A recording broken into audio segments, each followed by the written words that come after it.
I have a friend who has 3 to 5,000 XRP spread across Coinbase and Cold Wallet. When does he get an LLC? When to move from Coinbase? I would keep anything on Coinbase. Again, Coinbase or any other exchange, I like Uphold, and there's a few others that do a good job of custody for people that I don't think are going to go bankrupt anytime soon. So that's not my issue with them. My only potential concern with Coinbase and the other exchanges, when there is a situation with Tether and Bitcoin, and they need liquidity to be able to facilitate transfers on their exchange. I mean, Shane Ellis gave you the Shane Ellis theory where Bitfinex goes illiquid and they use XRP in the interim, and voila, it moves to $589 because of the demand just on their exchange. My concern is that's their XRP. If your XRP is on their exchange, it is their XRP. It is not an FBO account like we provide at Digital Wealth Partners inside institutional custody, segregated, bankruptcy remote. It's none of those things, okay? It may be segregated. There are a few people out there that do segregated and a few people that do have small amounts of insurance on stuff. Bankruptcy remote, unless you're working on the institutional side, which some do have it, Anyway, if you got 3 to 5,000 XRP, you're not on that side. And not to poo-poo on anybody, I'm just keeping it real. I would get it off there,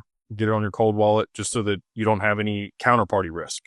You still have your own risk at that point, right? Like you have radical responsibility. There's no recourse. There's no insurance on your cold wallet. I would get it off the exchange. I'd get it on the cold wallet. If you don't feel comfortable having it all in one place, maybe have 2 cold wallets. Zaman is a hot wallet, but it's secure. I like Weed Say. I like his products. I think that they're doing a good job. They are charging fees now for larger transactions on there. They got to make money somehow. So I get that. It didn't used to be that way though. So anyway, I would get it off of Coinbase. If it were me, that's what I would do. If you want to sell some later, you move it back on there. You got an account. Right. And then for the LLC, again, once you get to somewhere between $50,000 and $80,000 in total portfolio value in crypto, that's where things start to make sense on the cost of benefit. Less than that, you're going to be better suited, just continue to dollar cost average and spend $2,000 on that versus the LLC.